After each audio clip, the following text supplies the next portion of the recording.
Hi, I'm Joni Patry, and welcome to my YouTube channel. Well, today I want to talk about Israel in terms of all this fighting and war. Looking at their chart and looking at their leader, Benjamin Netanyahu. What's going on in their charts to make sense of what's going on in the world. So, regardless of what your opinions are about these countries or leaders, just pay attention to the astrology. Maybe it can give you some insight, unbiased if you don't mind, for a while. I don't know if that's possible. But anyway, let's get going. I see some very interesting things in these charts I wanted to share with you. Now remember, if you want to get all my predictions delivered to your email address, free every week, go to galacticcenter.org. And furthermore, if you want to know how these transits affect you personally in your birth chart, want your birth chart done the Vedic style, go to my Galactic Planner, galacticplanner.com. You will have all of your transits and everything deciphered from your Vedic sidereal birth chart.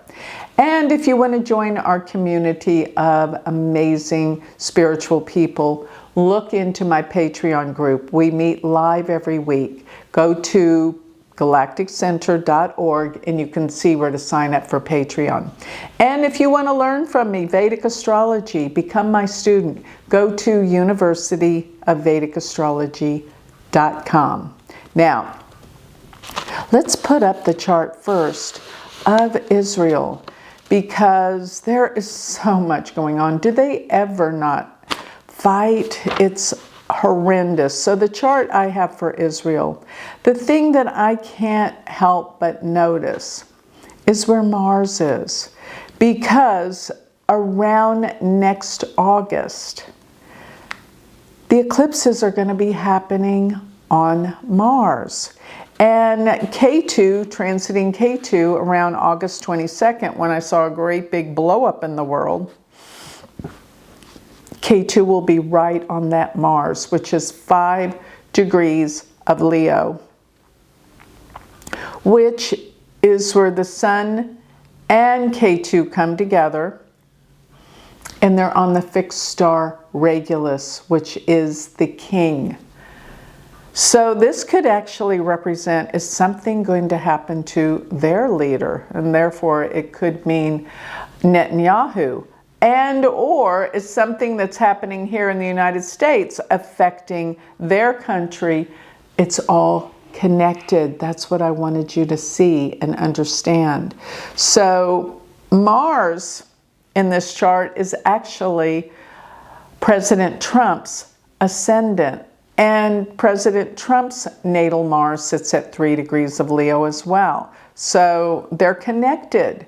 And when K2 crosses over this, it affects the United States and Israel next August. That's the main feature that I wanted you to see and to know.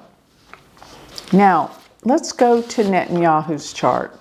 We actually have his birth time, which is amazing. So we know that this is for real.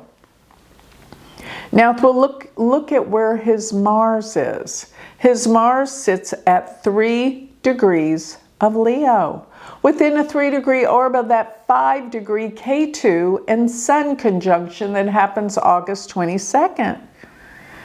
Right there on Mars.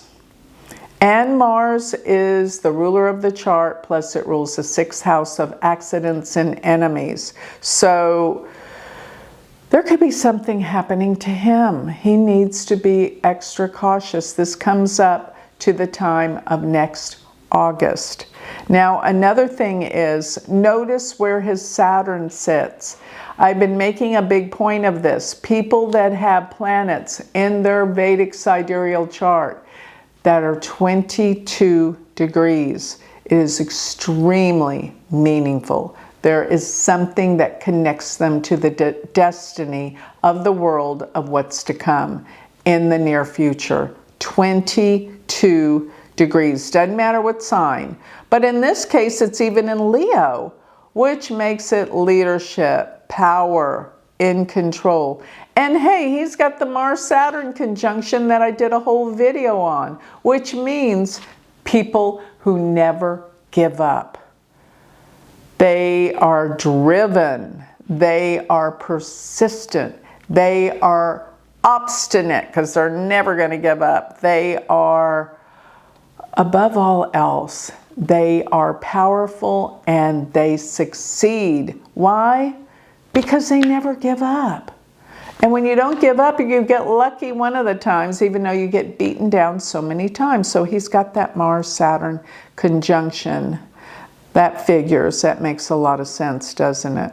So looking at this time period where we are right now, I'm thinking about the Mars-Saturn-Mercury conjunction in Pisces. And it happens around the 19th and 20th of April. It's going to be very close to aspecting his Mercury and then his K2 and Moon. So things are coming under pressure for him. And it also deals with his connections. The people that he considers his friends may not be his friends because it's in the 11th house. So there is a lot going on here, and I know that most significantly to look out around the time of August for him, and moving forward from that point on, I'm looking at, Jupiter and K2 will pretty much come together on his Mars in November, and that is a huge change. As a matter of fact, with K2 transiting through his 10th house, before it is complete mid-November, he may not be in power anymore. Because when K2 goes through the 10th house, your job and your career change. And that is what I'm looking at. So he may have to step down or something happens. And this will be around August through November. But August 22nd is that day that I keep coming up with a major event around that time. And I know Israel has been involved in so many bombings and events. It's like, what else could happen? I think there's more. So with that, I just wanted to give you my info with these charts. I thought you might find it interesting. And remember, if you want to learn more about me, go to my website, which is galacticcenter.org. Thank you.